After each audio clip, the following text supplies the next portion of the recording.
All right, we here today to talk about a show that is captivating viewers, captivating people all over the place.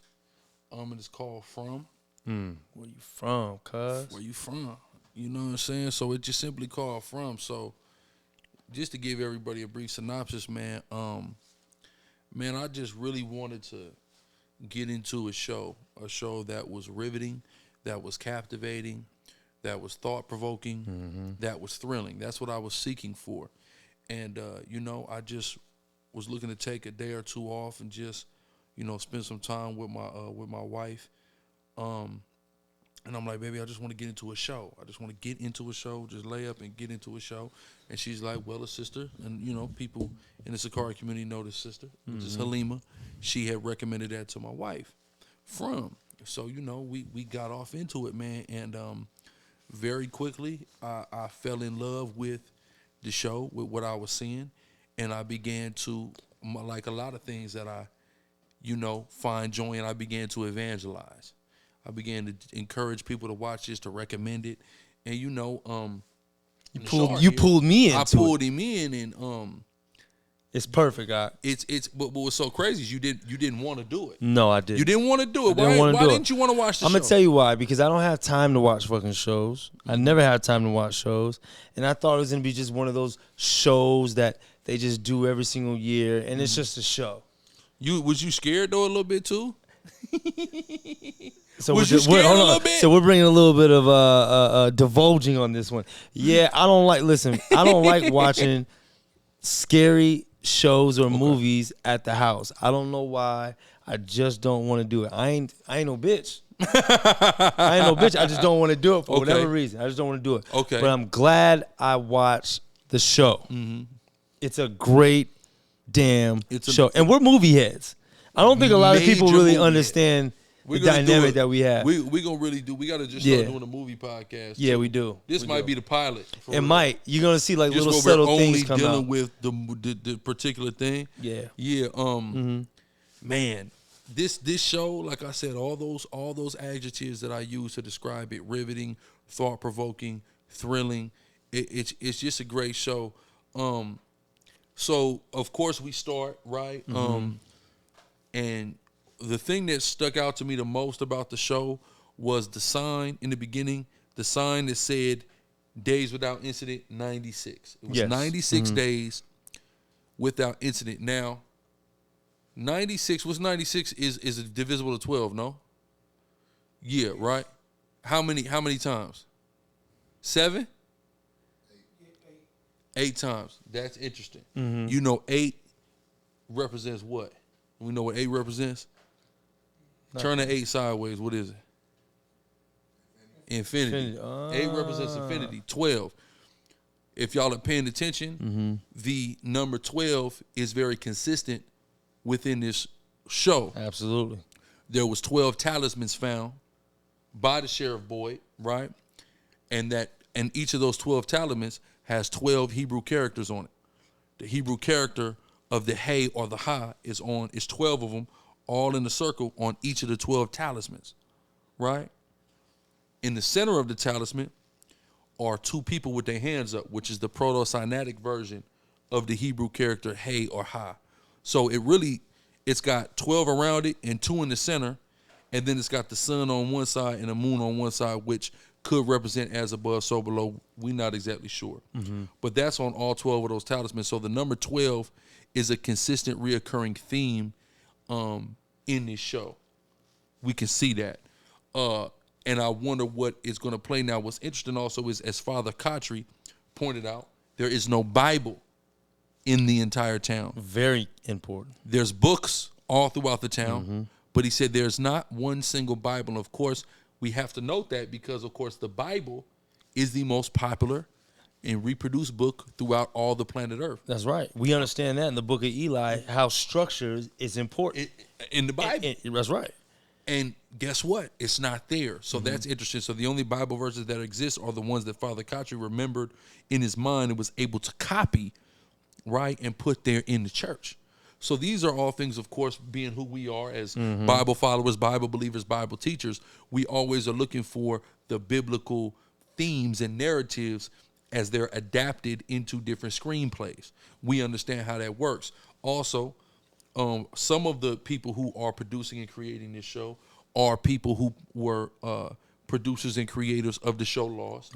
Right. We know that the star, our brother Harold, which interestingly enough is a Judite, right? But his mother is Haitian. Interesting. And Judah and Levi coming together.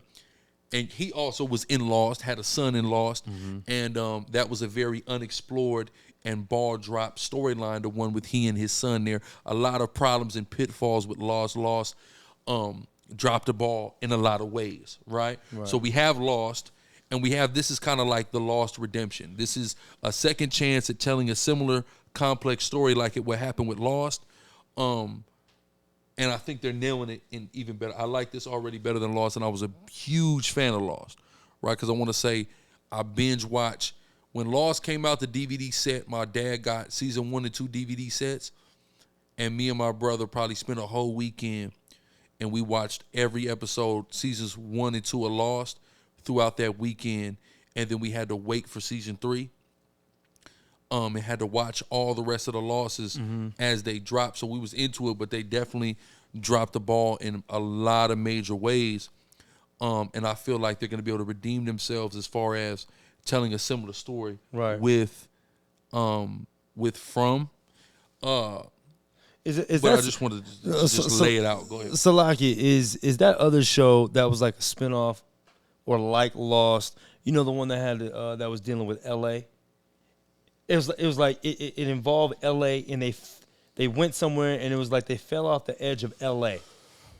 The city itself. I don't know what you're talking about. You gotta know what I'm talking about. I don't know it's like what you're talking about. They were in L.A. They went into this hole, and they were like in a whole nother world or dimension. I don't know. Damn. It sounds a little bit familiar, but I'm not sure. We'll get it. We'll come back to it. So, just off top, this show is good. We also see the infinity symbol. I bring up 8 being infinity. We also see the infinity symbol when they go down into them caves. The caves, yes, right. That's right. And we'll kind of delve into that. I just wanted to lay those things out. Also, the talisman is put up there at the doors of the houses the same way the mezuzah is commanded to in the scriptures.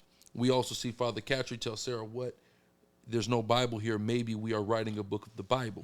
So that also was important. All of those themes are important. And we got to understand, what is a talisman? I don't think people know what that is. A talisman is a sacred object that has magical powers attributed to it, or you could also say a person who possibly could have powers attributed to them, who's a sacred person to a particular group of people. So that's what a talisman essentially is, and that's what's keeping them safe. It's warding off the attacks of the monsters. It's if you put it in a house, it protects your house from the monsters entering it, or any structure you're in. As long as it's enclosed, you can put that there, and that will render the monsters unable to approach, to enter, etc. Right? So off top, we have Jim and his family, Tabitha, Ethan, Julie. They're riding in their RV. There's a tree in the road, and we come to find out this is how everybody gets there. Everybody's driving. There's a tree in the road. They turn around. They drive into the town, right? We also come to find out that all of these people who are there, they all got there the same way, but they all were in different parts of the United States when they got there. Which is interesting. Very overwhelmingly interesting.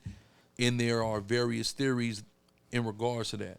One prevailing theory that I heard that's interesting, that may have some truth to it, may not, I don't know. I don't know if I'm buying it all the way, is some people saying that this is a pocket universe or a pocket dimension. Yeah, I would agree, because it kind of reminds me of what's the movie with Jim Carrey where the number 23? Nope. The one where everything was centered around him.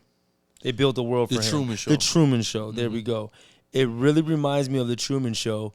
And like you said, outside of the little bubble or world that they're in right now, there's even a bigger constructed, well-organized machine that's the same thing. And they can almost bring whoever they choose into this into this little realm or this bubble. And we have to explore that and discuss that further.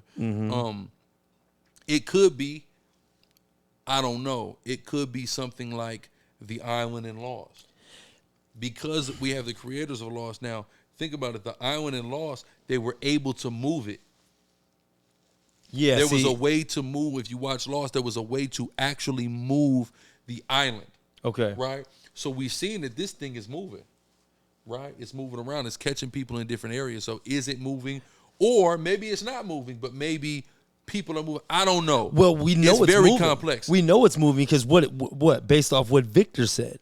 Victor's been there the longest, right? The whole time. And what did he say? The trees are moving. The trees are moving. And how many inches did they move? 4 inches. Here's what's interesting though. With that. Now, if it is a universe, they say universe is what? Is ever expanding. Okay, yeah. It could be an expanding universe. It could actually be getting larger, but I've heard some people say it actually might be getting smaller, and the walls might be closing in. I don't know. I haven't seen any evidence of that. I don't understand really where that's coming from, but I've heard somebody say it as far as the theorists kind of theorize that that's what's going on.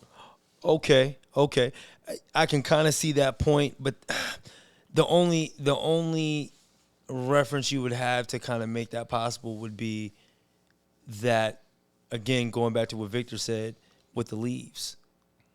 Things are changing. And this place never changes. Well, let's before we get into that. Yeah, that's a little further down the road. Let's go into whatever notes you got. Your notes starting in season 1?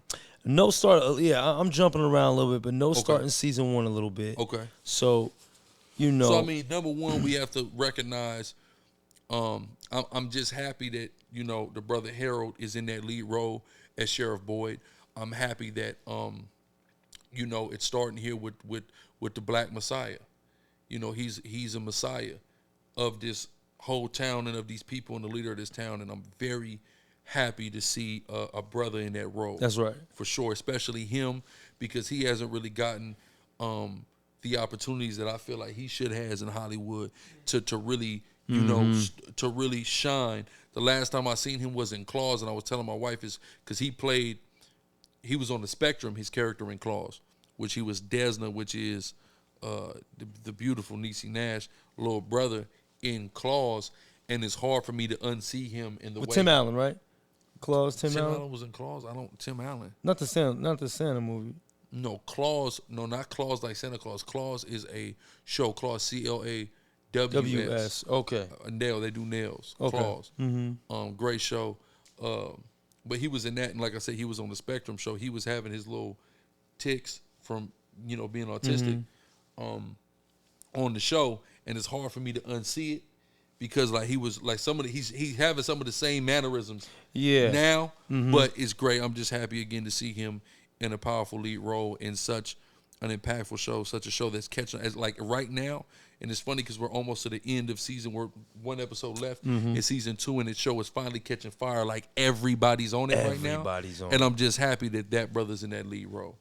So this is kind of starting at the end, but not really because he's brought up earlier in season 1, maybe like episode 6 in season 1. But Christopher. I really want to start with Christopher. Okay. I really want to start with Christopher because there's not a lot that's. If you're watching this is let me just give you a little disclaimer. Spoiler alerts. We're going to discuss this in depth. Sorry. And now some people are going to be able to sit through this and go, okay, I want to watch the show now. Some people are watching, they don't want the spoilers. Cool. We just letting you know we deep diving. That's it. We deep diving. That's what we Period. do. We in the deep end. That's what we with do. The sharks and the stingrays and stuff like that. Let's go. But how we break it down, though, you're still going to be interested in this shit because I'm telling you, bro, because look, I'm going to tell you what I got, what it took for me to get him in. I had to spoil a whole scene for him. You know you did. And that's what you evangelized. But you didn't tell me. You told me a roundabout way what's going on, but I still wanted to be able to connect the pieces together. You want to be able to see so I had to watch it. Yeah. You know what I'm saying? Definitely. So going back to Christopher. Christopher is a key component to this whole thing, if you ask me. We don't know enough about him, but that picture that pops up. The picture with Victor in the back as a child. Now, what is your take on Christopher? Because I want to say this. Now, we know Victor said that what? there was people there before him. Yeah. We know that because what? When the guy went back, I forgot the big guy who just sold his company. What's his name? Jade. Mm-hmm. We know that because when Victor took Jade back in that little back area, where the cars are, he says there's more by the canyon, and those were here before that. He specified that. Yeah. So here it is. We got Victor is in this place in this town at 6 years old. Yeah. And we got Christopher right here, who's probably like in his 40s or 50s. Where does he come from? Does he know about this place? Because mind you, Christopher's the same guy that also wrote the what? The symbol. In the journal. Yeah, in the journal. So what's your take on him? Okay, so I heard a theory, and I'm inclined to believe in this theory predicated upon what we've seen.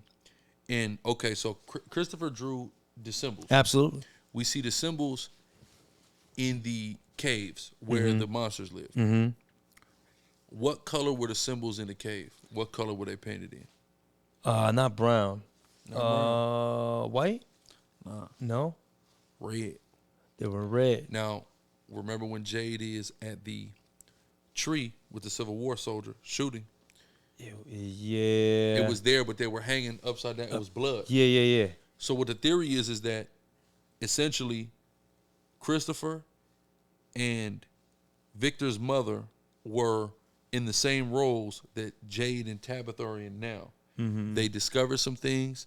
They figured out that there was a ritual that can be done to get them out. Mm-hmm. And you needed to essentially create that symbol with the blood of people. Mm-hmm. This is why when Victor went out, everyone was dead. Mm-hmm. If you notice, when Victor wakes up in the morning and everyone's dead, they're not ripped open like when the monsters kill them. So what does that mean? The monsters did not kill them. The people killed them. Either Christopher and Victor's mom, or one of the other, in order to get their blood, to harness their blood, to make that symbol, to do a ritual to get them out of there. And it failed. Maybe it worked because we didn't see Christopher or Victor's mom. True. They just didn't give it. It may not have worked how they thought it was going to work. Mm-hmm. Now, also the theory is that Victor's mom is like Sarah, where she actually can communicate with different forces and spirits that exist there and get messages. So potentially they communicated to her, this is what needed to be done, and her and Christopher went to go do it, and whatever happened. So the people that die in this place, do the spirits remain there? I don't know. It's hard to say because we have the boy in white. Now, the interesting thing about the boy in white is he's dressed in, it looks like 50s attire. Right. Similar to the people in the town. Absolutely. The mailman. But the milkman. He look like the milkman, right? Yeah, I think there is a milkman too, though. There's a mailman and there's a milkman. Yeah. But here's what's interesting to me, though. Because I just rewatched part of episode 8 and the whole episode 9 with you right now, right? Mm-hmm. And what's interesting is you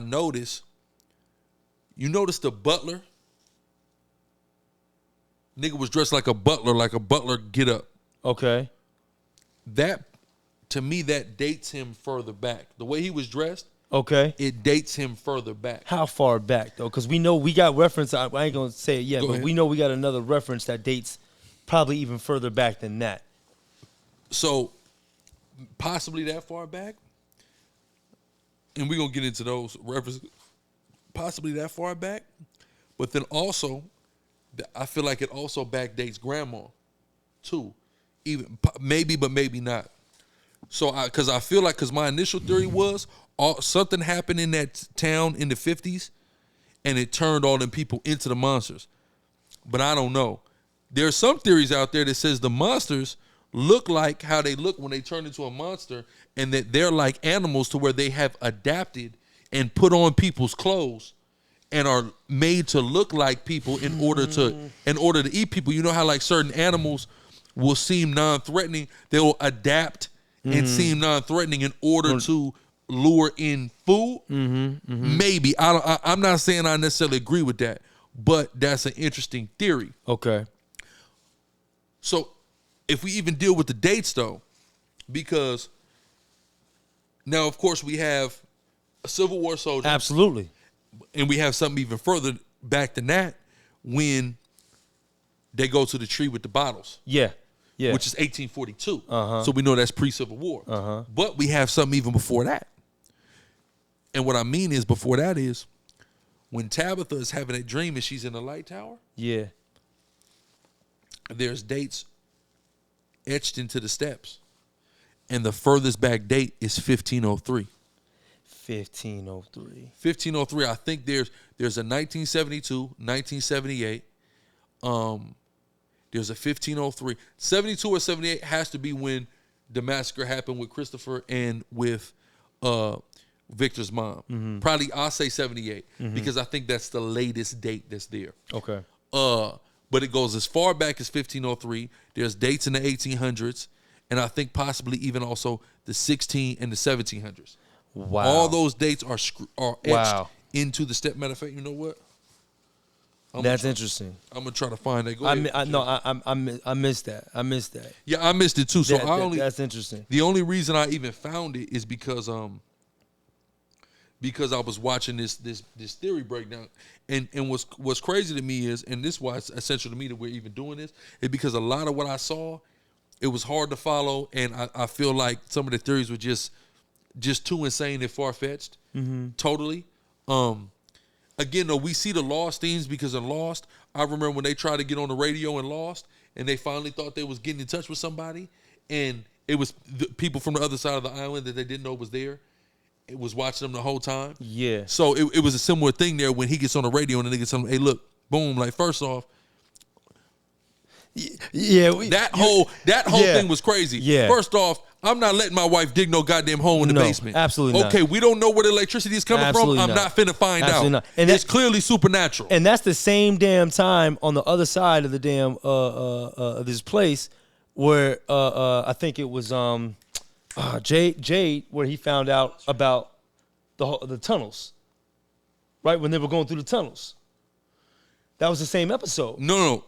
They had to do that in order to get to the tunnel. Okay, There we go. There we go. So, I mean, obviously she didn't know about that. How could she have known about that? But right? who was there in the tunnel? Vincent was, interestingly enough. I'm trying to find this dates. Go ahead. I'm stuck on the cars, though, because if that's true what you said, right, about the dates, I'm not saying it's not possible, but we didn't see any cars that dated back maybe past the 40s or 50s. And that's what's kind of interesting because, but we didn't see the cars by the canyon. We didn't. But they didn't show the canyon. But also, if it goes back before that, how the hell did people get there? Because we see everybody's getting there by means of motor transportation. Everybody. Now, I want to talk about something, though. I want to talk about something, which was interesting that you brought up, and then I thought about a scene, and I said, damn, you may be onto something. The boat. Mr. Fish and Loaves with the boat. The boat. So key. No, also this is key too, because think about this. Now, we know who be making most of these shows, right? Amalek, the so-called Jewish man. Okay, cool. We know they know what? The truth. That's right. They're playing whatever they playing, but they know the truth. That's right. If we follow the biblical narrative, Yahweh Shai, who the world called Jesus Christ, a black man, woolly hair. We all know that, right? Who's the lead of this show? A black man, woolly hair, right? Tribe of Judah, but his mother is what tribe? Levi. Interesting. This man, right now, look, and they calling him what? Mr. Fish and Loaves. That's Yahweh Shai. So he's representing Christ. I tell you, people don't understand. They don't understand how much they steal from us and steal from our God, who's the greatest. But see, if you want to tell a story, I mean, just go to God, right? He's the greatest storyteller ever. I'm going to just take elements of God's stories, right? So now, this kind of deep now. Now things really just hit me. So now he's representing that, right? And now, the boat though. Right? Now, here's what's interesting. Tell me what you was thinking of what you were saying the other night about the boat. So, the boat. So, we haven't seen any water At all. At all. The only time that we seen water is when what? The son took the new girl, I forgot the daughter's name, to that little spring that they had, right? It was like a little hidden spring that they all go to. But even prior to that, what does the sheriff have in his lockbox? He's got a key to He a has boat. a yellow key. I mean, a key with a yellow phone pad connected to it. It's almost like the way he's looking at this key, it's almost like this is going to be the answer or one of the final answers of it all. I just don't know how to get to it. But it's almost like it's deep-rooted in his mind that I have to get to water or I have to get to this boat. But let's back up.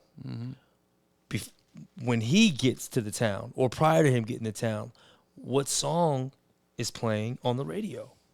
It's a boat song. I forgot what song, but it's a boat song. About the boat. About the boat. And then it comes on in the town. And then it comes on in the town. And what does he say? This is a what? This is a sign. Right? Yeah. This is a sign. So Now, here's what's interesting. okay. Remember when he was in that little chimney thing? Yeah. He was climbing up. Yep. He gets an apparition of his son, Ellis. Ellis got the key to the boat in his hand, in the apparition. And he said something like, Dad, we got to get to the boat. Right? When you said that, I put that together and said, now mind you, dude, mom got to get to what? Victor's mom had to go to what, the lighthouse. Yeah. Lighthouses are on the water. On the water, exactly. It's boats. Yeah. The reason lighthouse Absolutely. is to be a beacon That's to a smart. boat. Yeah, I got you. Okay, I'm following. How this thing may end or how they may get out of there is with that boat key. Right. And him getting him to that boat and, riding off in the boat. That may be what they need to do. It's almost like... And what would be cold is if that boat got a name like David or something. So he had a key. Oh, that'd be crazy. The key of David, that'd right? be crazy. And, it's almost like they're blending all these series, like with zombie movies, because that was a big thing, too, with these zombie movies, right? You had to get to water because that's when you were more likely going to be safe. Them niggas can't swim. They can't swim. The only time you were in trouble is when you docked somewhere. You know what I'm saying? So that could be very true, and I think that's a big possibility. You're right, or we're right. There's going to be a boat in the near future that's going to save these people, but yet we still haven't seen any form of water or a big body of water at all in this place, right? But can we back up, if you don't mind? Whatever. The tree. The tree. Why don't these people try to go past this tree? What tree? The tree in the road prior to when everybody gets stuck. Everybody sees the tree. How you gonna go past the tree in a car? But no, hold on, listen. Nobody even in the movie, if you noticed, even walked past the tree. The only time a person's been close is when the boy got on top of the tree. But and the Ravens came. And the Ravens came. But no, it's almost like those Ravens are a defense for them not to push forward. Because I think if you push forward, I think you might run into something. Well, I think it's clear that there's a general boundary. Yes. And that if you go past certain boundaries, you're now in the realm or the territory of other more gruesome, frightening, powerful, evil forces. Okay. I think that's being exposed because as Boyd and Sarah delve deep off into the forest, and this is what they're saying, there are worse things than those monsters in that forest. So the first thing that they see when that happened, remember he seen that all his spider webs, and his wife was in that spider web, right? And then remember they was in the tent. Then the tent got shook up. Yep. Right. And it got moved. It got moved to a different location. Right. And then all of a sudden they seen the light tower, and then he went into that faraway tree. So the further you go out, the worse things get. And those monsters are the tip of the iceberg. That's why, where some people kind of wanted to maintain the status quo in the town, I feel them. Because sometimes, you're in a bad situation, but sometimes you don't want to make a bad situation worse. So as bad as the situation is that they're in, as fucked up as it is to be stuck in that town and dealing with those monsters, because of what they got with them talismans, etc. I mean, at the end of the day, you just live your life during the day. You go inside at night, and that's it. It's pretty fucking simple. Why fuck it up? Yeah, it's almost like they got. Now that you're saying that, it's almost like they got stages, right? You got the talisman that keeps you right there at bay in the town with these people. Like you said, that's the first layer, right? Mm-hmm. That's the first real threat. As you go deeper into the woods, there's more of a bigger threat. Mm-hmm. But it's almost like they have certain layers, right, in the forest, in the town, where it's like, hey, once you cross this bridge, then you get to a next hard thing. You cross this bridge, you got to get to another hard thing. So it's almost like they got this thing designed because the closer they get to the forest or the deeper they get to the forest, the more they're going to get to the source. Yeah. Right? For sure. It's almost like it's coming in waves. You know what I'm saying? It's like coming in waves. Yeah, it's exactly like it's coming in waves.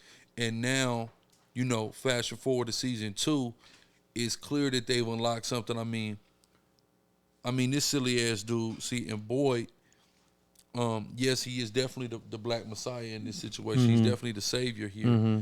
But sometimes he's only killed one of them. Yeah, and he's been the only one that successfully killed one of them. Mm-hmm. Kind of getting into that is, sometimes that savior complex, it's detrimental. It's hurtful.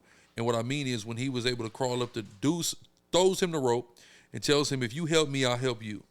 He gets to the top of the goddamn chimney, and this nigga said, all right, it's time to help me. Kill me. Mm-hmm. I need you to kill me. Mm-hmm. That's the help I need. This dude is decrepit, rotting, right?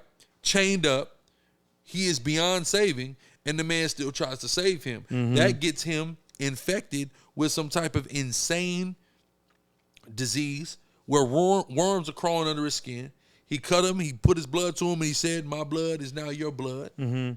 And he started losing it. That's when the little ballerina in the box, and he just couldn't get while the getting was good. He said, listen, before that music started, you need to get out of here. But hold on. Hey, talk about this, though, because it was interesting when you said this, because I didn't even think about it. Mm-hmm. Going to that same scene, right, and what was key, or the number, what was key in that number? 3. Highlight what you were saying earlier about 3, because obviously he's one of them, mm-hmm. and there's 2 other people that were chained up. 3. Mm-hmm. 3, right, which makes 3. They come for 3. So kind of go into that, because I think a lot of people probably missed that song and correlated with those 3. Uh-huh. So you have the nursery rhyme. They come for 3. However, which is a fucked up nursery. It's a like who would say that? Rhyme. Did the sister come and act like that's some regular stuff that no one's ever heard that nursery rhyme? Yeah, I would never say that to what a child. What is it? They come for 3. They break, they touch, they steal. Uh-huh. They come for 3. No one here is free. You have to stop the melody. Something like that, right? Before it stops some shit, yeah. So they come for 3. This all is introduced after we have 3 people chained up. He cuts one down. The one infects him with the blood. Now my blood is your blood. He hears the goddamn little ballerina box, and he leaves up out of there. He starts tripping, and he starts having worms up under his skin. In order to get it out of him, of course, he passes it to Smiley, the monster, kills him. Boom. He's now cured. Mm-hmm. He doesn't even have Parkinson's anymore. Mm-hmm. But now it's loose, and different people in the city are now subject to it. Mm-hmm. Right? But they're coming for 3. So we're seeing certain people. We're seeing the doctor's bitch. We seen old dude's girl die, right? And we seen now Julie wilding out because something's going on. She's having these things off in her head. So it seemed like they may be choosing 3 more people to have in torments. Yeah. I think maybe those 3 are to be put in torment. Okay. And to be locked up and enchained and in prison and things of that nature. That's what I think was going on. But if I was him, I'd have came right up out there. Okay, you did me a favor. What you're asking me to do is kill you. I'd put a hole right in between that motherfucker eyes. Doing it. And I'd walk the fuck up out of there. That's right. So is it 3? Is it 3? They're coming for 3, or at that given time, if we remember, the people of the town were pushing a lot more towards this place that they're in. They were trying to find out more things. We have the drone. We have what's the guy's name? Is it Jim? Jim. He's starting to get a little bit more curious about some shit. You know, he's coming with these theories. He's coming with these theories. Bugged-out We ass have theory. what's the priest's name? Father Kotri. Father Kotri. He's coming back on the scene as a dead person talking to Sheriff Boyd. So it's like maybe these people that, because my theory, this whole place is constructed. This place is constructed by who? We don't know yet.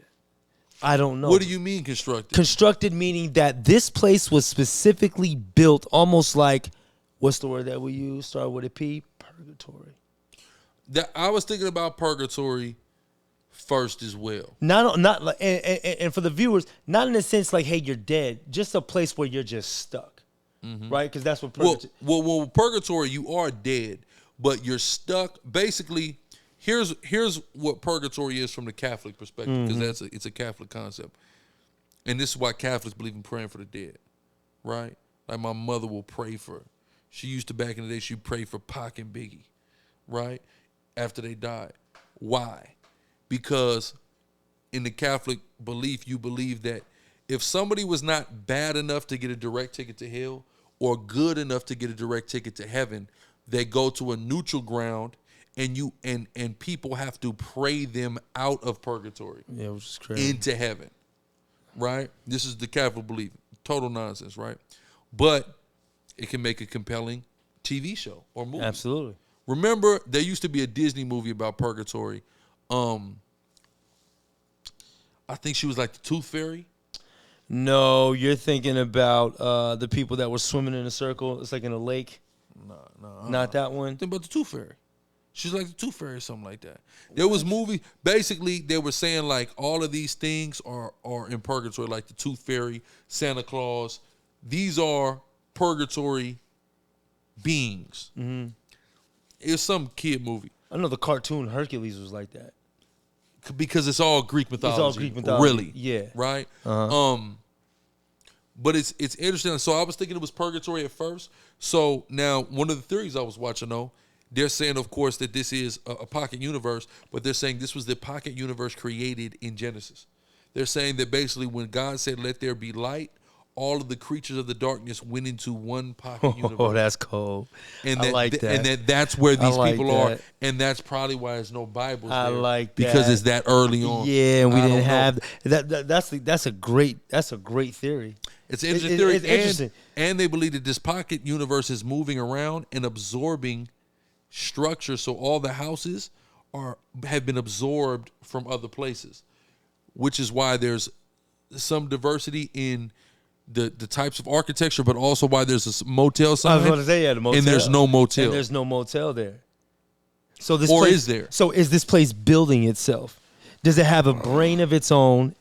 And is it just molding and adapting to the times of change? Now, mind you, of course, you have some of the creators of Lost, and that's how the island was in Lost, where it's adapting it like it has a mind of its own, where, yes, there are people that know about it and are using it and beings, but it really is operating on its own. It's got a mind of its own, too. Exactly. So that possibly could be a part of it as well. Yeah. Eagle Eye did that. Very good movie. If you remember Eagle Eye. The AI. The AI. You know, but I most certainly think that this place was constructed by something or people, whatever you want to call it. Aliens? Do you think aliens constructed it? I don't think you know what? I don't think that. Yeah, I think that it's another life force that created this thing. It doesn't have the human element, and because of the monsters, right? Like you just can't create that. I just don't. You just can't create that. Like what's shifting like that? That's human made, right? I just don't. I don't see that. That's a good point. You know, so this has to be some type of alien entity that created this thing and constructed this world. And what do we always say, right? I'm good. We always talk about this is the Most High's movie. It's a fact. This is the Most High's movie. So I do feel like that the script is laid out. They have the monsters, which is, you know, obviously the necessary evil. And it's all one big test to kind of play out the role. I mean, to play out this movie that they want to see. Right? We see certain elements of this in the Hunger Games. Catching Fire. They do the same damn thing. Or what other movie? The Maze Runner. I haven't seen Maze. You haven't seen the Maze? Great movie. Great movie, by the way. So that's my thought on that. So now look at this. I want to highlight a couple things. I'm trying to get these times though real quick. I'm trying to get these times. So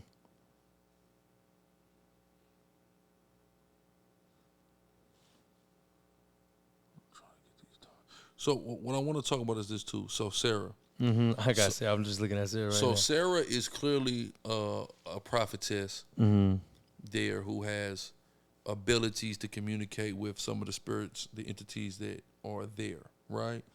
And it seems as if the entities that she's communicating with are good and not evil, but that's confusing because, of course, she was instructed to kill the boy. Right. Now, and those are voices that instructed her. We don't know who, right? Yes, we don't know who killed the boy. Now let's go back. She has a conversation with the nurse. Yep.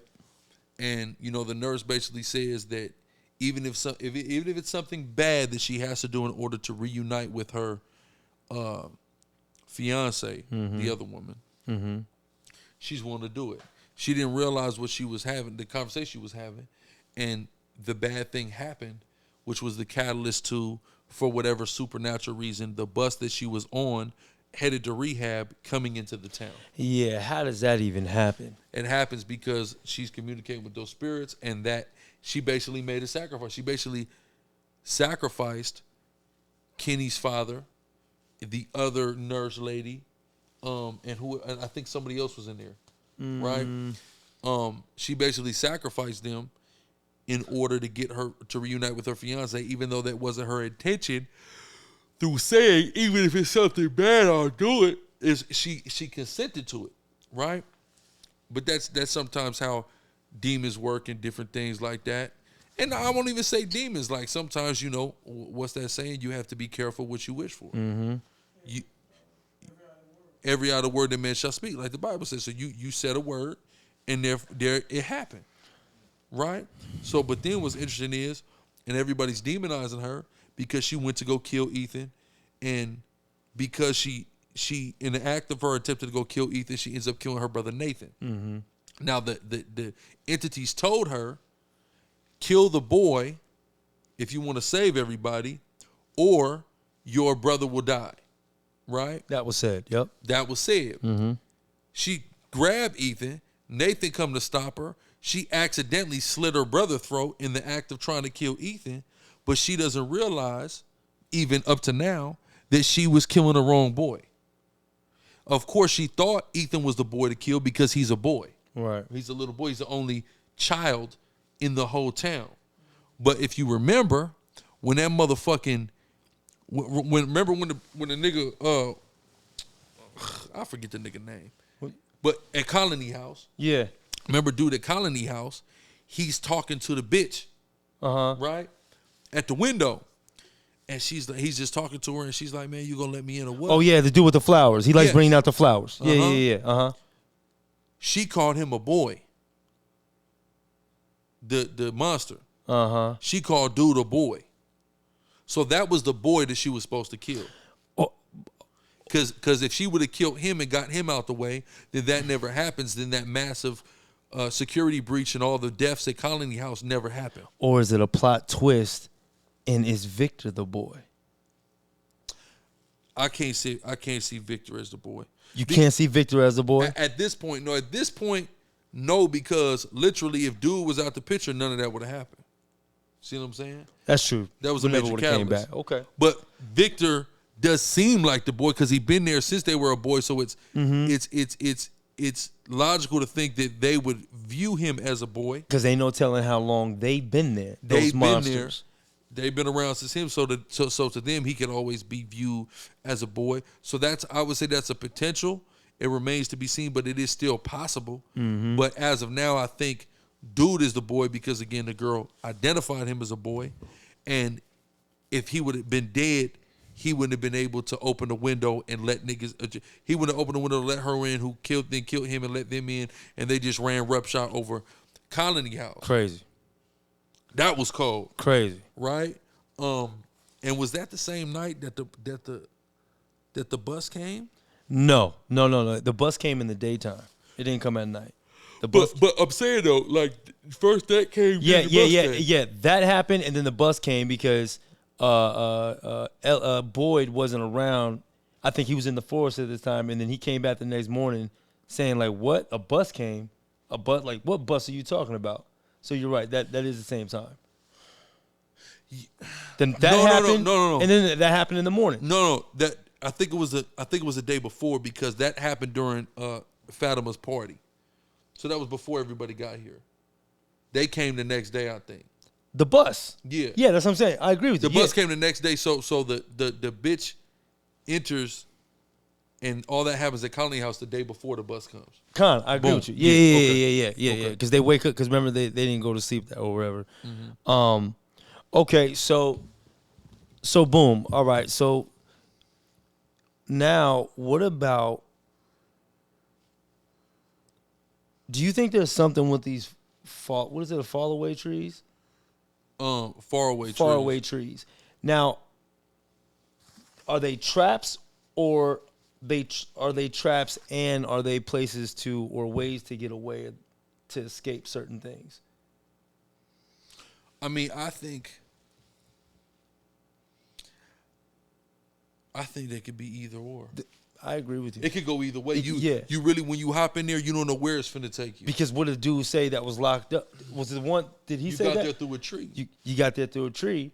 No, Victor was saying you don't know where you can end up. You can end up trapped, stuck, or you can end up getting away. But no matter what, you always end up back in the same place, which is, I guess, in this town or in this village. Here it is. Look. So look at these dates. 1506, 1604, 1672, 1713, 1752, 1864, 1888, 1978. Do any of those dates stick out? I mean, 64, the Civil War. What about 1672? 1672? Nothing. Not precisely. Okay. I want to take a look at this. So matter of fact, let's explore this. Let's explore. You could go on let me see, Wikipedia. Wikipedia is great, right? Great resource. We all know that. So if we go on Wikipedia and I type in Wikipedia simply 1506. Let's see what's happening in 1506. Calendar year 1506. Events. The classical statue of Laocoon and his sons in Rome. The Swiss Guards arise the Vatican to serve as okay. People don't understand like how deep these movies really go. Not just this one, but just shows, movies. People don't understand. Yeah, because think about it. Like if we're gonna make a show, right? If we're gonna make a something riveting like this, you want it to be compelling and thought. You want people to try to figure it out, and you got to pull different resources. You got to pull it, and you have the expanse of all of history to pull a resource from. Anything to steal a folklore, a legend from, to steal a template from. It's great, but go ahead. No. I'm not, it's So it's just people don't understand how important it is to. If you're a real movie critic and if you really know movies. Like me and this brother right here, like we really know movies. We can do certain mannerisms or say just a phrase and we know it off the bat, right? But like Chief brought out earlier, all this information, all the movies of the world, they're pulling bits and pieces, or if not all, from the Bible. So you can damn near understand how Esau is just throwing information at you, especially if you pay attention. He's just throwing information at you. You might even learn something a little bit. But I just wanted to highlight that a little bit. I'm seeing a lot of things happen in 1506. What's 1506? A lot of stuff happens, but like nothing significant. Nothing that they can pull put from? it like this: significant things are happening, but I just don't see. I don't see what relevance it has to what we're seeing here, right? We have some notable births. There's nothing that's like jumping off the page. Yeah, you see that Pope Julius II. I mean, that really. It's like, okay, let's go to 1609. The next year, 1609. Okay, let's look at events. Galileo, yeah. The Basque witch trials are started in Spain. Okay. As the court of the Inquisition. That's interesting. Henry Hudson is the first European to see Delaware's Bay. That's nothing. Jamestown is founded. Yeah. 1609. That's interesting. That can take place around that time period. Yeah. Or that setting.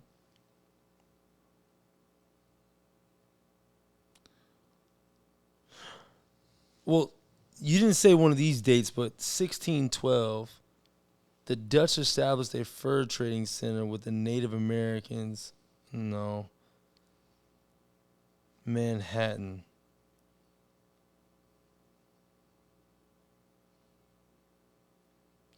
Yeah, I don't know the significance of these dates as of right now. Maybe this doesn't really have any significance as far as historical major dates in correlation with historical dates, but potentially, it's only going to fit into the canon of the show because I just there's nothing really jumping out at me that I can tie into with a lot of this stuff because it's clear that they're in the continental United States. Yeah. That's clear. So there's not a lot happening in the continental United States in any of these earlier dates, for sure. So Jamestown is referred to as the starving time, disease, violence, drought, and meager harvest, followed by harsh winter. Yeah, that's just niggas didn't know what they was doing. Yeah, so those dates are interesting, and I wonder what they are significant of. I guess time will tell. Again, we see them inscribed to the steps there, leading up to the top of the lighthouse. Let's get into some more stuff. Yeah. So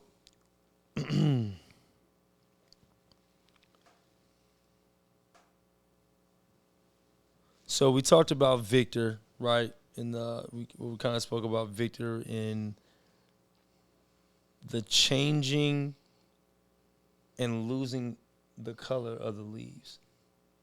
Yeah, things are changing. Yeah, well, number one, he said 2 cars came in the same day. Yeah. That was the first sign of things are changing around here. That is a significant event. Because who else had another vision just like that or a dream? Who? What's the Jake's name that came on the bus? Elgin. Didn't he have the same dream? Well, didn't he say something about 2? Nah. What he said about 2? There was somebody else that mentioned the same thing about 2. Oh, was it Victor? We said what? What Victor said. He said when 2 cars come, it's never good.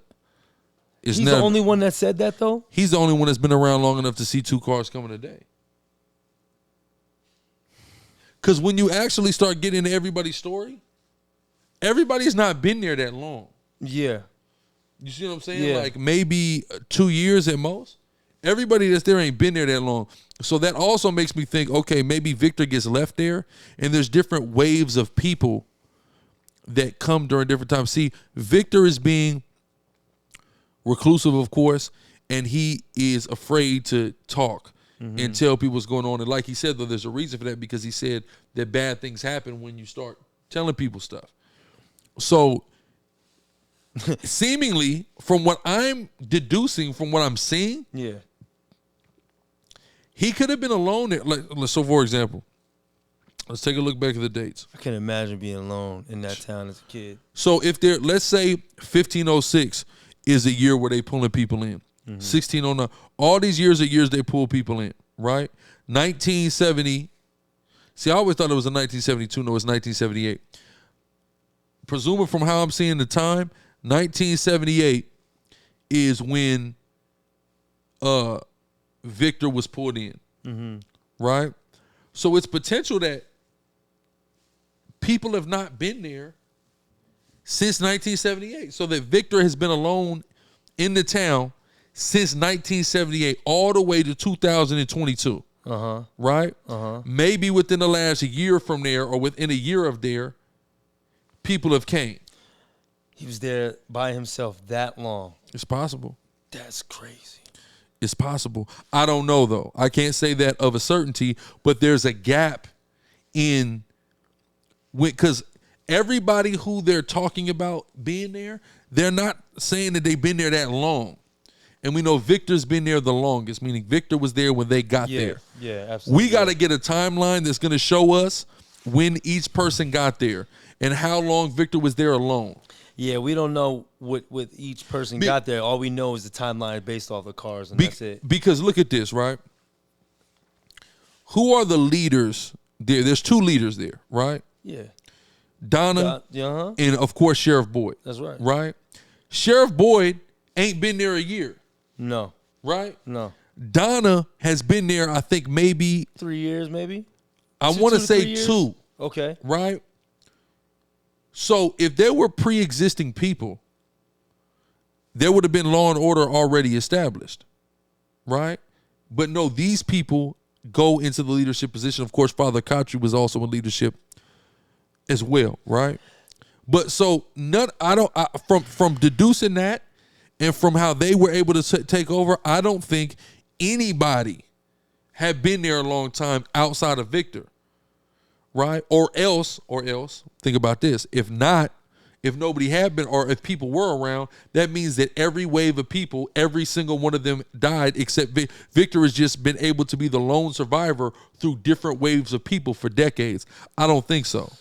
Yeah. I think potentially this thing is getting people there in waves, in time periods. In time periods. And those time periods are the time periods that are etched on them stairs.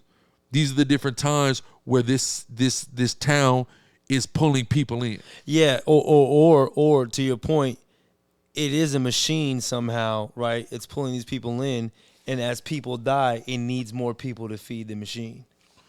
Now, let's take a look at this real quick. Common. Because there was, 25 people on that bus? 25 plus? 25. So I want to look at a common factor calculator. Mm-hmm. Remember we used to do that in school? Mm-hmm. You remember that, Tazanium? So look, I want to type in these numbers, right? 1506.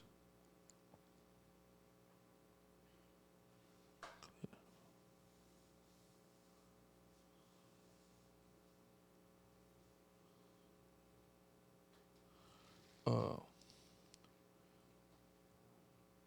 1609.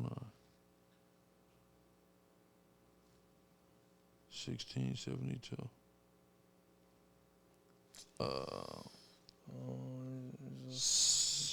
David Accords. Oh, that's not 1713. That's 1723.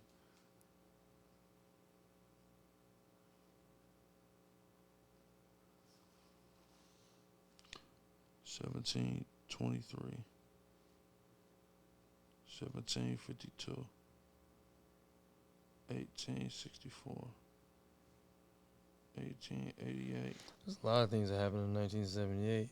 Interesting enough. Of course. 1913. It seems like, see what the 1500s throws that off. Because it seems like they're coming twice every 100 years. What's the answer? Twice every 100 years? Yeah, okay. Yeah, there's no common factor. The common factor is 1. which is the common factor that's going to exist between any group of numbers. So there's no distinguishable common factor here. So that may not be a thing. That may not be a thing. There's some. Again, this may be just when these things happen, but there might not be any science to it, right? Okay, right. Huh. Now, go ahead though. Back to the No. notes. I just really want to go back to the things changing. Right? To change. It's been summer. As long as Victor's been there, it's been summer. It's been summer. Right the whole now, time. it's turning winter. Winter. That's right. The leaves are changing. The leaves are falling. The leaves are turning their color. It's getting cold. Getting cold. Trees are moving, essentially. So, is this place adapting? Is this place dying as they get closer and closer to the answer? That's possible because winter is synonymous with death. That's right. When we take a look at pagan cultures and traditions and how they mythologize the seasons, winter is synonymous with a person dying, right? So that's possible. Also, though, it could just simply be changed because things have changed, because they've pushed the envelope, they've caused things to change. Yes, I agree. So it could just be a indicative of change. This is things are a changing, as they would say, right? So I think that's possible, but I'm not. That it's very interesting that things are changing now. And now there's being attacks. People are being attacked in broad daylight in their sleep, in their dreams, in their daydreams, and there's a physical manifestation of things like the girl dying, like Kenny getting burned by the cicada that jumped out from the part onto his arm in a dream. These things are very interesting. Yeah, and you would think that they would be pushed out further and further into the forest in order to encounter these new things that are happening. But they're coming. They're invading the town. Yeah, so it's like there's a demand to keep these people right there, right now.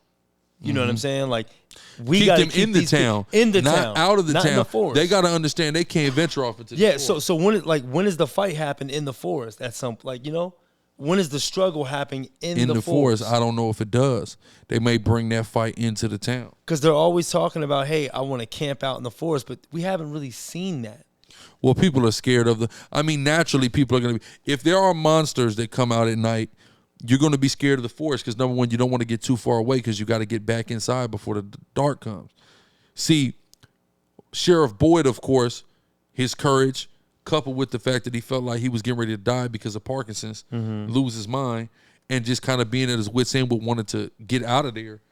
All of those things coupled, and then Sarah, of course, not caring about her life due to what she did and losing her brother, they were able to just go off into the forest fearlessly. Yeah. Right? But nobody else is taking that journey. Yeah. Nobody else is taking that trip. The tree stump that Boyd fell into when he found the talisman, I think there's a lot more tree stumps or things like that in the forest, further or deeper into the forest, that also have those talismans. So it's almost like you got to get to each spot or designated spot, be safe, and then keep going further and further and further. And you got to kind of move from there, and that's something. My curiosity, of course, is by what material is the talisman being made?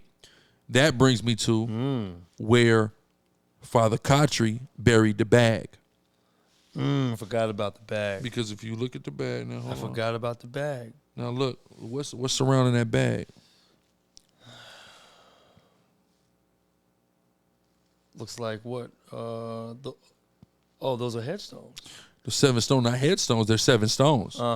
7 stones are there. Now, mind you, this also reminds me of the Bible, right? Yahweh Shai talking about the 7 stones, or the stone with 7 eyes, right? We read about that in the Bible. Right, so what's interesting about these stones? You're good, you see that in the spirit? You're good. It's all the most. Huh? You're good. So, but what you notice here is, and this is where the theorists believe this is where the actual ritual has to take place, with the blood making the symbol in order to open a portal. Oh. Similar to like Stonehenge. And the way that they're set up, it looks like it's almost like one big ass circle. Almost like one big ass circle. And you put that in the middle and you use everybody's blood to make it. Now it looks like potentially that the talisman is being chipped off of this in order to be made and carved. Right? My thing is, if I was them, what I would be attempting to do I said this to my wife. I said, you let some Haitians come into the damn town. You let me come into the town. I'm making talismans. I'm making new talismans. I'm making more powerful talismans. I am going to figure out how to kill one of them niggas with a goddamn talisman. I'm telling you now. Especially once you show me the talisman and I see that it's 12 Hebrew characters. Oh, nigga, come on. Give me this. You telling me I just carved some Hebrew into a rock and that's all it takes for these niggas? I'm going to show you how to kill one of these motherfuckers. I'm going to show you. And you know what? Looking at that rock, that stone right there, there's no other place. That's the only place you can get the talisman from. Where else? Like there's nothing else that indicates that type of material. What else is the talisman made out of? Now I'm gonna show you something interesting. I'm gonna show you this photo, right? Now this is from the cavern, right? Where they sleep at, where the monsters sleep. Through the spirit, I was literally about to ask you. Now what's interesting is we see the symbol. Now look at this. You see the symbol? Mm-hmm. Now look, 1, 2, 3, 4, 5, 6, 7. 7 stones around the symbol. What I just showed you was the stones around the symbol. But also, what do we see next to the stones? People. So I believe that this 7 people have to be sacrificed. 7 people have to be sacrificed. Their blood is taken to make this image. Now look. Here's 2 people. Here on the other side. These are the people who are doing the sacrificing. Now, what's this right here? The damn devil or some type of demonic force, big red guy. We can think of nothing but the devil. But it seems like what happens is when you do this ritual, see this right here? Yeah. You go through a portal. Yep. And it gets you here. Also, there's an infinity symbol somewhere around here, which is where the infinity thing I'm telling you about. So it looks like what's shown here is this is what it takes. You have to kill 7 people, use their blood to make this ritual, and that can get as many as 2 people out. So what probably happened is, what probably happened is the ritual was done, and either Victor's mom and his little sister got out, or Christopher and Victor's mom got out. Bro, you know what's crazy? Cause shit. But what we need to know is from Victor, did he ever find the body of his mother, Christopher, or his sister? We don't know. We don't know if they're buried. Because if we can figure that out, because all those dead that would tell everything, there, and that would let us know what 2 people made it out. Bro, crazy. Boom. Everything is based off sacrifice. Everything everything is a sacrifice. The Bible. The slaughter in the beginning with the mom and pops. Those people in the beginning. When Victor was there. Who? Remember when Victor came outside and all the people were dead? Yeah. That could have, like you said before, that could have been a sacrifice. Yeah, that was his mom and Christopher, though. Exactly. Oh, Christopher Slot. Yeah. That could have been a sacrifice. Fast forward to what you just showed me just right now. There's going to require a major great sacrifice in order to get out of this motherfucker, or at least to jump to the next portal, like you said. I like it. There's so many ways you can go with this thing, man. Yeah. You know what I'm saying? Like, there's so many ways, bro. Yeah. So many ways. It's like I said, it's riveting. It's thought provoking. Like, think about just where we at right now. It takes, again.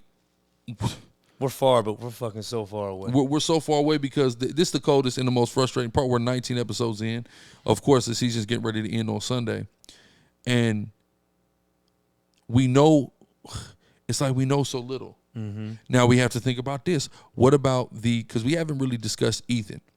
So it also seems like Jade is in the place of Christopher, Tabitha is in the place of Victor's mom, and Ethan is in the place of Victor. Right?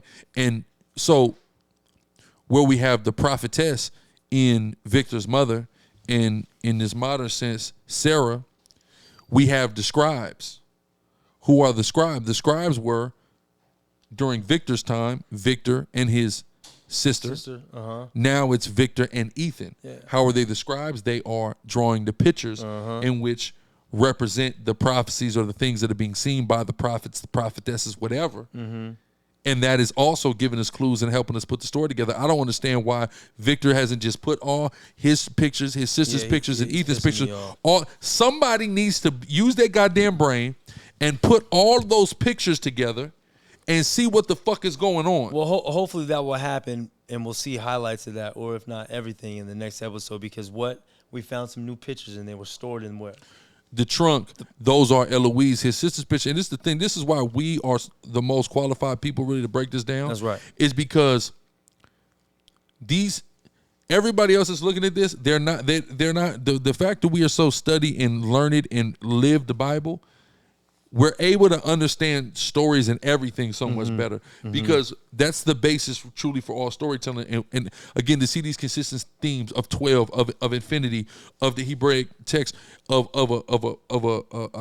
a priest who's no priest, but he's playing a priest there, and the Bible and where all this actually ties in and where they're getting some of these themes is very important to truly be like us, in order to really understand what's going on, because it's a lot going on here. A lot. And a lot of these theorists, they're spinning off into oblivion because they're not grounded and they don't understand how much biblical theme is actually being used to tell this story. Yeah, you have to find something. You have to have some concrete evidence, and you have to explore that thought to its full capabilities or capacity. If you don't do that, like you said, you're gonna dive off the deep end somewhere else, and that's what they're doing. You don't have a concrete, ideal, ideology. But the priest, why is he coming back? And why is he coming back? And why is he such a light to Boyd in a positive manner? Like, why? Well, because that's what he was. He was the counsel. That's kind of a priest's job, to kind of be the counsel of the king, right? So he's the counsel of Boyd, and Boyd is not, he's dead. Boyd is missing that, so Boyd is kind of manifesting that in his own mind, just to help him ease through things, I think. Okay, so so it's all dealing with Boyd. I get that, but do you think at some point also too, like, when you die in this place, your soul, your spirit comes back with certain individuals? I don't know. You know what I'm saying? I don't think Boyd, or is it just specific to Boyd? Is being haunted. Okay. I think Boyd is very purposely manifesting Khatri because Khatri was there to balance him out. I definitely think that's kind of what's going on. There with them. Okay. It's it's a lot, and we're kind of leaving this off, and I want to talk about the nursery rhyme again, because I have it. They should not call that a nursery rhyme. There's no nursery rhyme about it. I'm telling you, if you hear this nursery rhyme, this is it. It'll scare a grown man. They touch, they break, they steal. No one here is free. Here they come for three, unless you stop the melody. So the melody obviously is the little, the ballerina box song, whatever, however it go. That's the melody that has to be stopped. The question is, how in the fuck do you stop it? I haven't seen no one physically pick it up and throw it, but I don't know either. I don't know. And it's popping up everywhere. It's popping up everywhere now. Now remember, and everybody can see it now. It initially was just in Boyd's head. Right. Boyd puts his blood in Smiley, kills Smiley. Now it's infected. Now Boyd's fine, but everybody else is infected by the shit. So you think it's infectious due to the air because he's kind of released it through the dude? Yeah, it seems like that. Or is it a push? Is it a pushback from whoever created this thing, this place, because the people are pushing back also as well? But who's pushing back? Boyd is the number one motherfucker pushing back. Yeah, but you just got people that just inquire. Jim and Tabitha too. Absolutely, Jade. Jim. But Boyd is the motherfucker that ventured all the way out. So I think that I do think there is a reaction because of the pushback, but I think this specific thing is dealing with Boyd releasing it through putting it off in Smiley and vanquishing Smiley, and it's incapable of fucking. It killed Smiley, but it can't actually go in Smiley because Smiley don't got blood in him. Right. Those monsters don't have blood pumping. He has bile, though. He has bile. And that bile was ineffective on a bullet. But I know that bile is going to be effective. But my thing is, when I thought about that was a plot hole to me. Because, okay, You mean to tell me the bile is inside of them?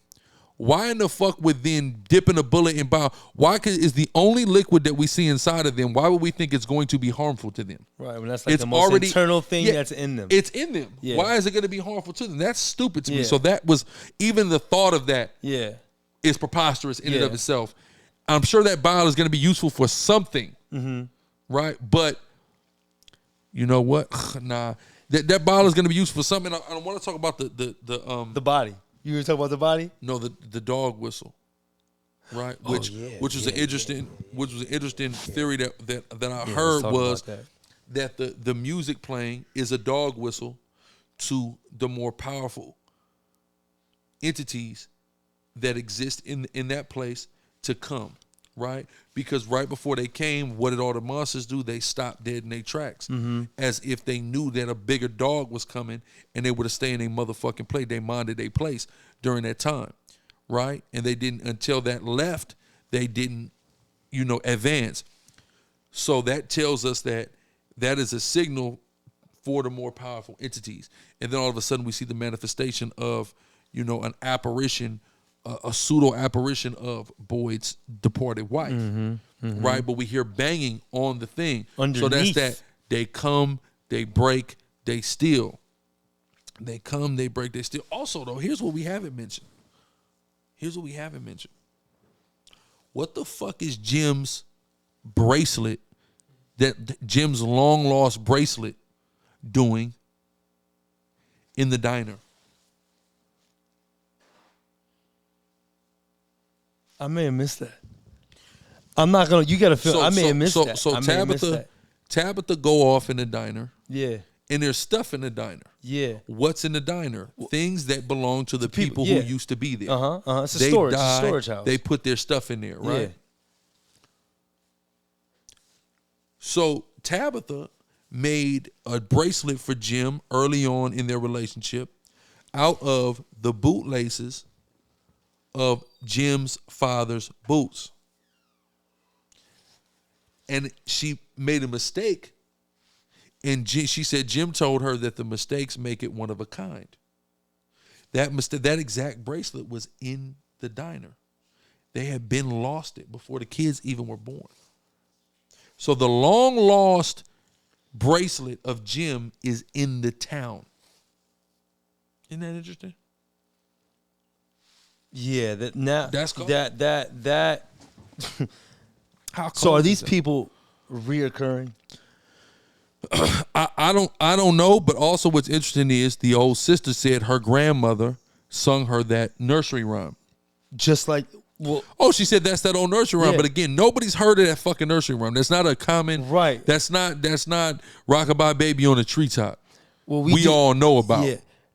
Like, are these people reoccurring in this place, almost like a form of regeneration? No. Like how it, no, I don't think so. Okay, I don't think so. I think that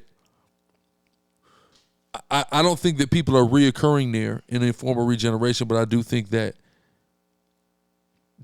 just like Lost, because remember this is similar to Lost, just like Lost, there are you're connected. Everybody that's there is not there by coincidence, and there is something that is connecting them to that place. Okay. There is something that is very much connecting them to that place. So in the case of Jim and Tabitha so far, we definitely know that bracelet is certainly connecting them to that place without any question. So that's interesting. But like I said, the sister, the bus driver who says she knew that nursery rhyme, her grandmother used to say it to her, and to think about the Civil War. And to think about, okay, she's an older sister. Her grandmother might have heard that we're not that far removed from that time period, slavery, etc. Maybe her grandmother heard it from her grandmother. And that may have been, maybe her grandmother was in that town. You see what I'm saying? I see what you're saying. 1864. So it's possible that everybody has some form of connection. But like you said, Elgin, he's a prophet. He's a prophet. So it's interesting now, there are some theories here because they're saying that the lady who was who was holding him down in that water in his dream, trying to drown him, looks like Fatima. It sure as hell does. I think they had on the same type of They had attire. On the same shirt. Here's the butt to that shirt. is that, they have all things in common at Colony House. Well, yeah, because they share. So at any time, anybody could be wearing that shirt. So it could be anybody. It could be anybody. Now she's pregnant. Now, here's what's interesting. She's not supposed to be able to get pregnant. Fatima. And we don't know why, though, right? Yes. What's interesting, though, also is there was a pregnancy type of storyline in Lost. But also the island of Lost was healing people. There was a woman with cancer. She came there. She no longer had cancer. People were getting healed when they just came to the island, right? Mm-hmm. She had some type of health problem that allegedly rendered her unable to bear children, and now she could bear children, right? So that's also very interesting. Does this place have some type of healing capability, right? This is very interesting, and they have certainly outdone themselves on creating such a captivating universe. Because I can't, the frequency. What frequency? The frequency, the antenna that they built. Yeah. For the house. Mm-hmm. Storm is coming. Yeah. He looks back. He hears a voice. Yeah. So is this Jim? Mm-hmm. We know what your wife is doing in the basement. She needs to stop. Yeah, your wife shouldn't be digging that hole. And again, I don't understand why the fuck he signed off on his wife digging that hole. That's a terrible idea. I'm not finna ask questions. I'm not digging in a basement, though. If these power cords are not plugged into nothing, but there's power in the house, I'm not asking fucking questions, bro. Bro, this shit gotta be made. It has to be made by other forms of life. If you dig in the ground, mind you, how deep was that damn hole? That motherfucker looked like it was 20 feet deep. Deep. It looked like it, right? At least 10 feet. Them motherfuckers at least dig 10 feet, at least. At least 10 feet. You can't find, like you said, no electricity in the walls, right? But for some reason, when you unscrew the light bulb and you connect there's no wire within the wire, right? Within the cord. But for some reason, when I detach this light bulb and I put this wire in this light bulb, that thing is still powered. It lights up. It's power. Well, there's definitely some type of spiritual thing going on. It's spiritually powered somehow, some way. And I wouldn't ask no questions about that.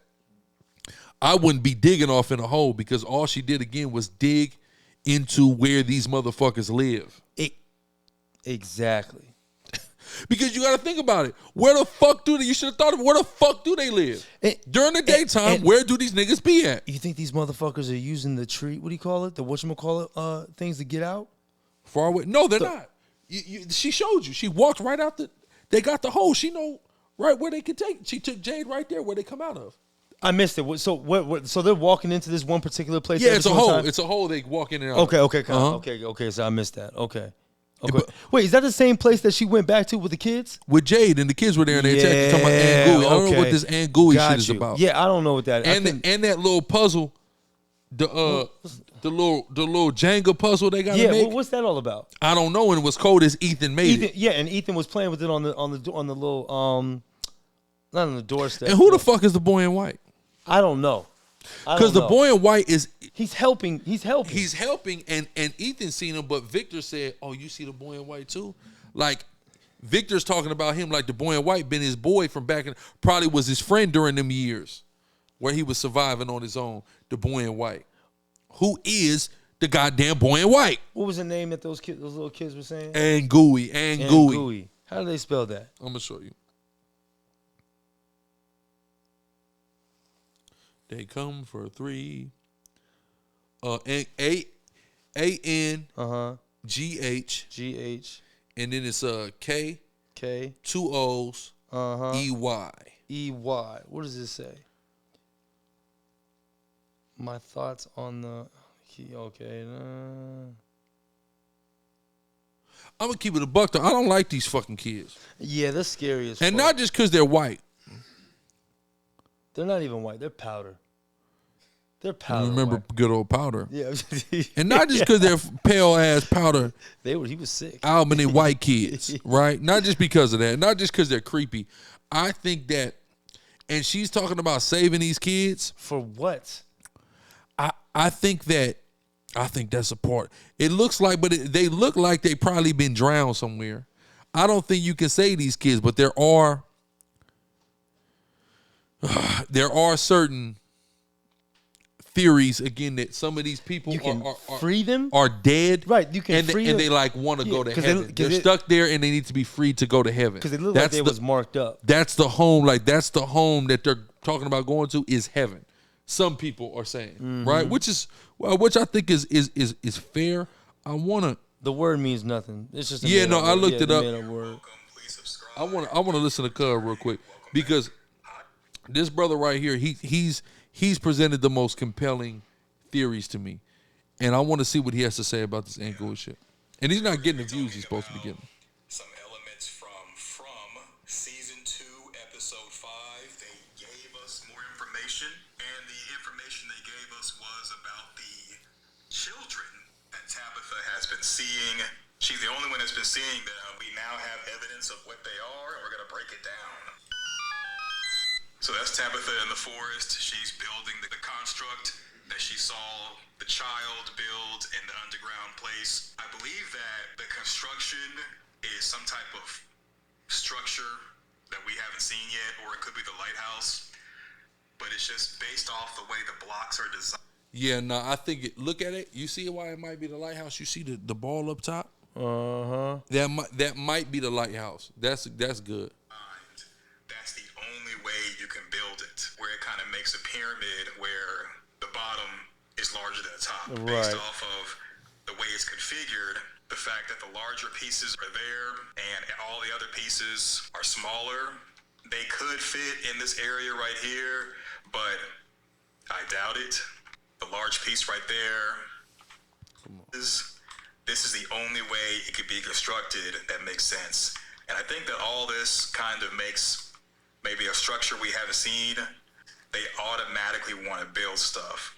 So I don't know who created these blocks for the children or created the blocks, period. There's one in the tunnel that she's facing, and then there's the one in town.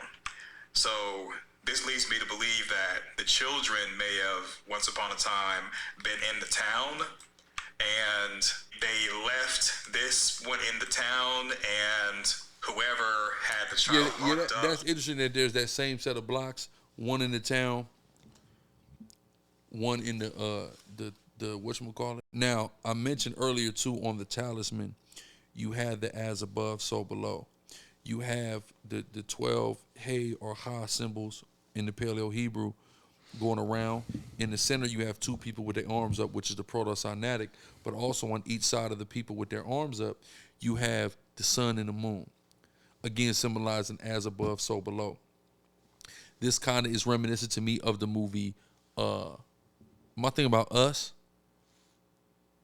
Or Cerebellum? No.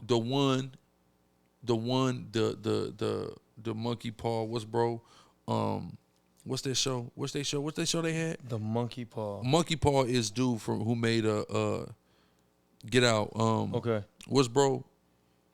Peele. Oh yeah, Jordan Peele. Yeah. The other Jordan Peele. Us.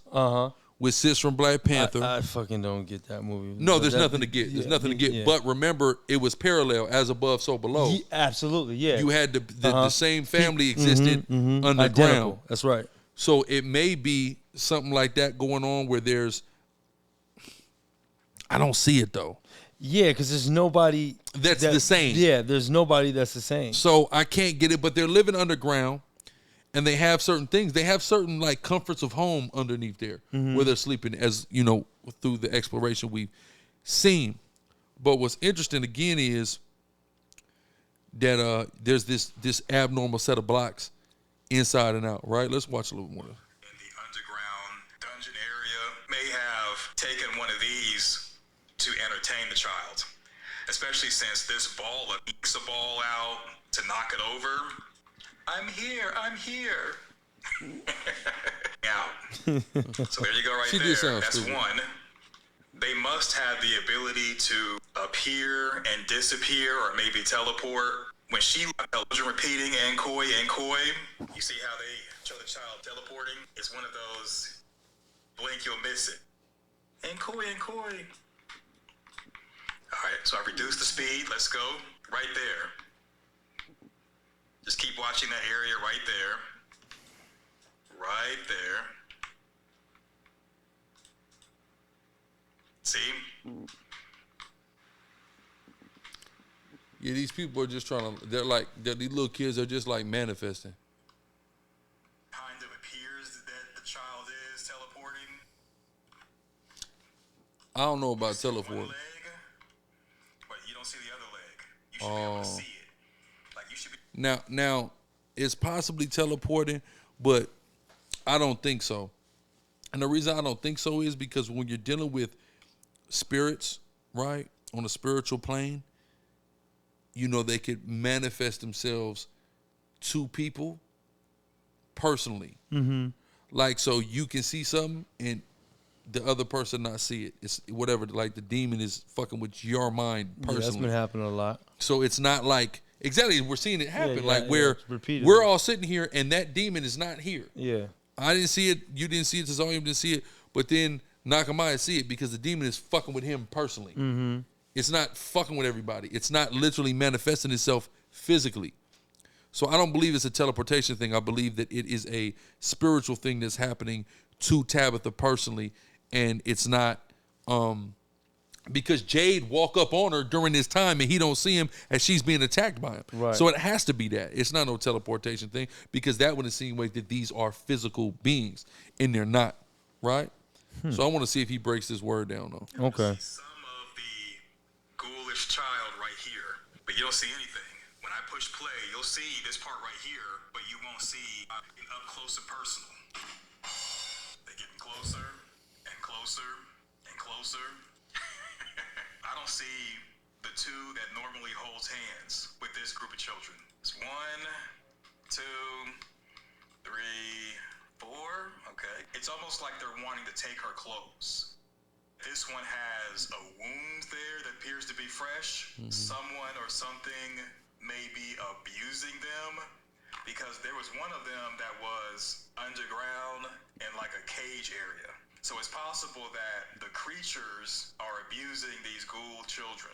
All of the ghoul children, they've ignored the structure. For some reason, they're attracted to Tabitha. They may be tickling her. It looks like they're trying to take her clothes, but it could be that they're playing with her or trying to tickle her. Yeah, because they're not like grabbing at her clothes or anything. They may be playing. Just the way that this one is looking like she's having fun, they're toying with her. So they were toying with her or playing with her. They teleported. Maybe there was a portal right there to play with her.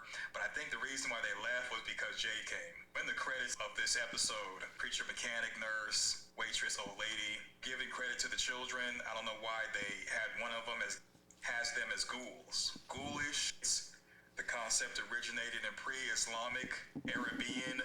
Yeah, so he didn't give us it. Well, no, let me listen a little bit more. Maybe give us some insight. Hold on. Collision, causing great fear, playing with their food, and toying with Tabitha, and they decided to stop when Jade showed up. Because that's what a ghoul is. The ghoulish children have with the creatures that they're more about staring and kind of into good old Google, and Reddit came up.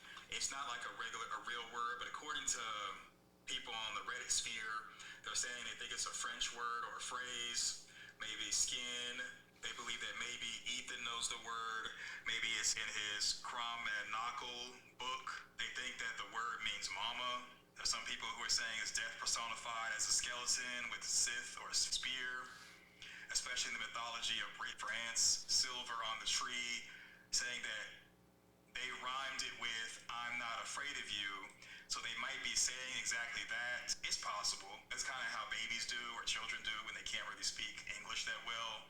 They kind of mimic your talking and they'll kind of try to sound like you, but it'll be like baby talk. So I can see that. The word means whatever those children think she is. They aren't saying save us. They aren't saying, oh wow, look, she has all her hair. They're saying whatever word that means her to them, like maybe chosen one or savior. Who knows? Who knows? So that's the video.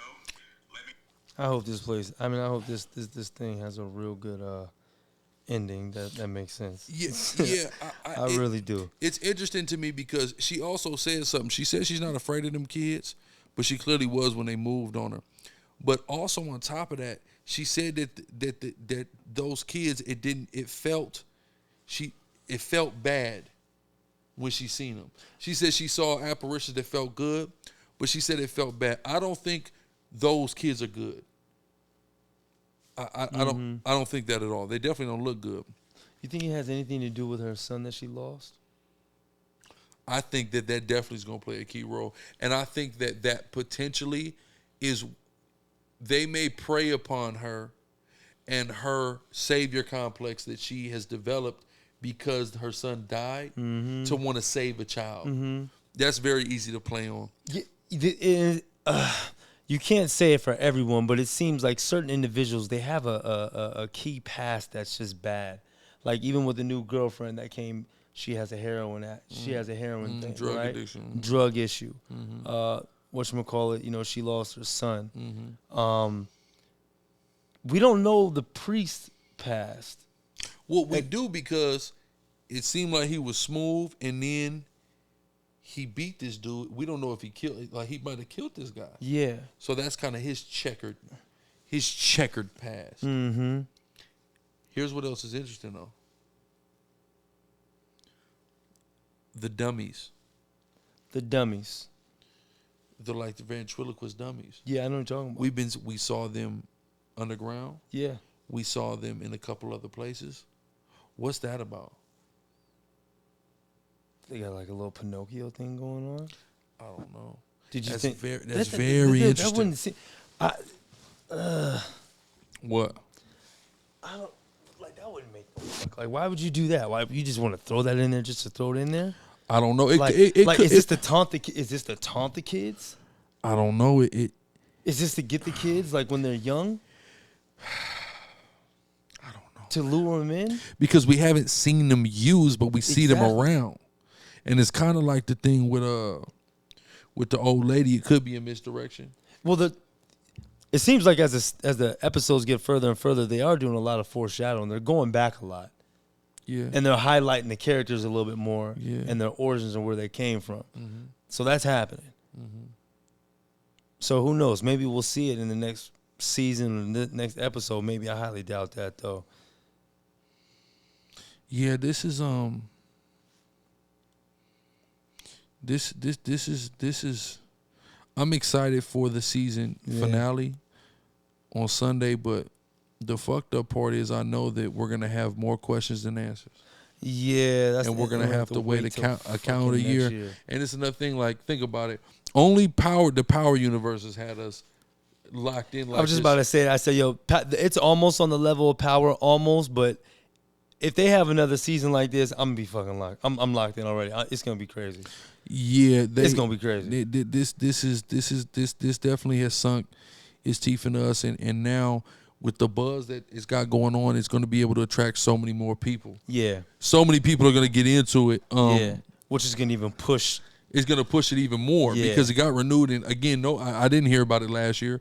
I heard about it almost after the end of the second season. Yeah, no. Listen. So now I think it's going to catch on really like wildfire. I think so many people are going to get a hold of it in between now and season 3. And be hooked and waiting for season 3 for sure. They were smart. They would come out with another one right this year. Yeah, nah. They were smart. You know, sometimes, they ain't gonna do that. You know how they do. They gonna make you wait a year. Do something in February or something. Yeah. January, you can do something in January, February. Maybe March. They need to hurry up though, because they shooting in Nova Scotia. And I know it gets real cold up there. But then if they need a winter shoot though. If they need a winter shoot because it's supposed to be the winter, that may push it back even further. You know, but yeah, the seasons are changing. We gonna see. I'm definitely very excited, and I'm happy to have found. This when I said this is exactly the type of show I was looking for. What's the last show I watched? Of course, we watched the Power Universe book 2, book 3. I'm not so much on book 4 yet, but also. What's that show? Night Action, Night Watch, whatever the secret agent show on Netflix that came. Watching that. Whatchamacallit? Black Mirror just dropped a new season, 5-6 episodes on Netflix. Never seen that. I see it all the time. It's cool. And I was watching that 85 South special, which was really good. Yeah, so I mean, but this show was this is exactly what I've been waiting for. Yeah. This type of show, something you can really, really kind of just get lost in. And man, I ain't gonna lie, I want to go to the. What would you do if let's say, man, me and you we're on the way to do the work. We're going on one of these trips, Charlotte, North Carolina, Memphis 10. You know, we going on one of these trips. And all of a sudden, man, we see the fucking tree in the road. And I'm like, Nashar, man, we can't go past that motherfucking tree, man. How the fuck we gonna get past that tree? Let's turn around, right? Let's go back another way. We go back another way, and we ride into that town, right? Now, obviously, let's be real. We're not stopping in that fucking town. No. We're riding right through. All I'm thinking is, The man, whole time. I'm riding right through that motherfucker. The whole time. After that second time, what are we gonna say? Like, oh, man, we done fucked around and missed it. You know what I mean? Yeah. We gonna go through again.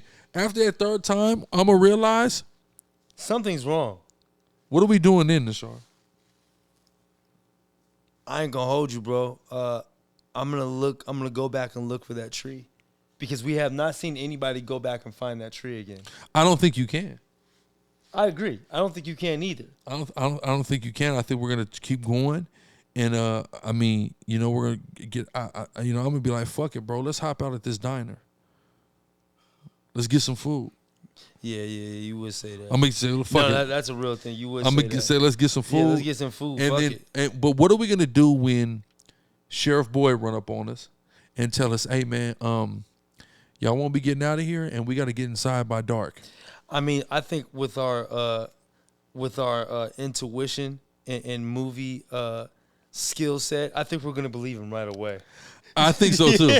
We're good. Hey, he's gonna come to us and be like, look, hey man, this nigga saying he about to tell us some real shit right now. What's up? I'm all ears. Let me know what I gotta do. All right, my nigga. We're gonna look around the lens and we're gonna be like, yeah, something ain't See, right. now if I had to hit that block and I couldn't get out there 3 times, I know something's not right. Yeah, absolutely.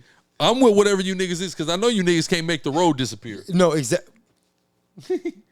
What do we need to do? Or Now, can they? Or no, real talk. Or can they? what are you going with the white boy who talking about it's an experiment? Yeah. Nah, no. Fuck that. Here's my question though: we staying at Colony House or we staying in the town? Oh, nigga, you know I'm staying at the Colony, bro. Man, this nigga sick as hell.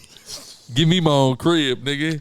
I need a. But I ain't gonna lie. Nah, bro. I'm staying in my own crib, bro. You stay Fuck at your that. own crib? Hell yeah, I'm not staying at Colony House with all the motherfuckers. I'm staying at bro. fucking Colony. You bro. trying to get some Colony House pussy? Did you see that other girl riding? No, they're just fucking. I said, God, watch my wife, got the just in there fucking. Hey, yo, everybody just laid out all over the house. These motherfuckers just fucking in there. That shit just remind you of a kickback. Yo, but just a kickback. A kickback in just California. With no rules, bro. You know what I'm saying? Just fucking in Hey, there. you just hear some noise, and that's it. You You don't go have back to to look too sleep. much. You cover your face and you just breathe lightly. Just listening. For real though, just listening listen. to them fucking one another. Yeah, that's it. No, I'm definitely staying at Colony. Man, I'm in the I'm in the town. Why would you want to stay? Why? I need privacy. I need solitude. I need to get away from them motherfuckers. I don't even know these people. Fuck these people. It's Bro, hella devil. bro. It's barely any. There's no Northern Kingdom. It's only a few Southern Bro, Kingdom in there. I can't fuck around. I don't want to stay in the house by myself because the way them houses is fucking spread No, out. we gonna stay in the crib. We together. Nah, but it's damn always near- better to be around the masses because those people are more liable to get killed than we would be. So I need to be Nah, around but some see, motherfuckers, bro. I think the masses is really easier to be caught slipping. I mean, there's pros and cons. I ain't gonna cap though. I'm staying. You know what I'm doing? I'm doing what Jay did. I'm taking over the bar. You see how Jay took over the bar? Yeah. Nigga, I'm in the bar. Nigga, I'm doing Yeah. bottle specials, nigga. Hold on, are you drinking? Hell no. I got specials. He's keeping I'ma the get a freezer. bitch. Hey, look, Fatima, listen. I ain't gonna lie. You're about all we got in this town. Yeah. All right? Then it was one sister up there, but if it was one light-skinned sister in Colony House, if you see her extra, I'd have had them, listen, I need y'all to come work for me at the bar. You guys could be the bottle girls. But hold on, what are we they getting it popping in What are here. they? Okay, there's the bottle. Are they, And then I'm taking over the church. Matter of fact, I'm living at the church. you living at the church? You taking off the cross? I'm taking the cross now, Okay, taking the cross down. but I'm doing the bar and the church. But didn't the church have like a cellar, or it just had like the basement. the basement? Uh-huh. Didn't that lead to something? Didn't Boyd get access one of those little portals or whatever and come through the church? No, Sarah came through the church. Sarah came through the church. Yeah, Sarah came through the church. Yeah, through the faraway tree. I don't know tree. about that, bro. I'm staying in the church. I ain't gonna cap to you. But I'm gonna have a bar too. So you can come get your spiritual instruction. All right, and you can have some fun. That's what I mean, I'm gonna go where you go. I ain't gonna leave you behind. You know what I'm saying? Bro. We gonna be running the temple. Yeah. I'm gonna go in there and let them say, hey, listen, I'm the priest, There nigga. we go. Hey, let me see one of them talismans. I'm making talismans, nigga, and I'm gonna show you how to down one of these niggas without exchanging blood with them motherfuckers. That's right. And you know what? We are gonna take over the bar because we're no stranger to bottles. That's right. We're no stranger to bottles. So we're going to have the bottles popping. We're going to have the temple popping. And we're going to let the Gentiles know, y'all niggas not coming in this motherfucker. That's right. I understand we in this together in a way, but I'm telling you now, we racist around this motherfucker. That's right. We live amongst you, but we ain't you. We ain't you. And guess what? We're in this together in this fucked up place, but salvation is of the Jews. Is of the Jews. Just like in Babylon. Feel That's me? right. And to prove that, nigga, a Judite is the one leading the charge and trying to save all you motherfuckers. Right. He is the Messiah of this damn town. That's right. He kept saying, I keeps the. So now we gonna say, oh, y'all niggas had a priest with no Bible? Well, guess what, motherfucker? I got the Bible. But it's interesting because you mean to tell me out of everybody that came through there was no Bible? I feel like maybe the Bibles, the Bible just gets taken. Yeah. I don't know. Yeah. It's very strange that there's no Bible, and it was very interesting that he pointed that out. Well, I mean, everybody was coming off the road. Nobody got a Bible on the dash? I know people with who never read the Bible, 2-3 Bibles in the car. Yeah, that as if it's some type of talisman. No, that was a thing. That was a thing. So it's just very strange. And like I said, it's absorbed all these other books. But you mean to tell me no Bible? That is very interesting. But like I said, there's some red guy that's supposed to be like maybe they're in some type of hell. Could be. It could be. It can't just be hell because there will be so many more motherfuckers there than there is there, right? So maybe it's some type, some hell type. Or maybe there's hells. Maybe there's hells. Or maybe there's hells. In this fictitious universe, of course, because we know that's all Greek mythology. But maybe there's hell.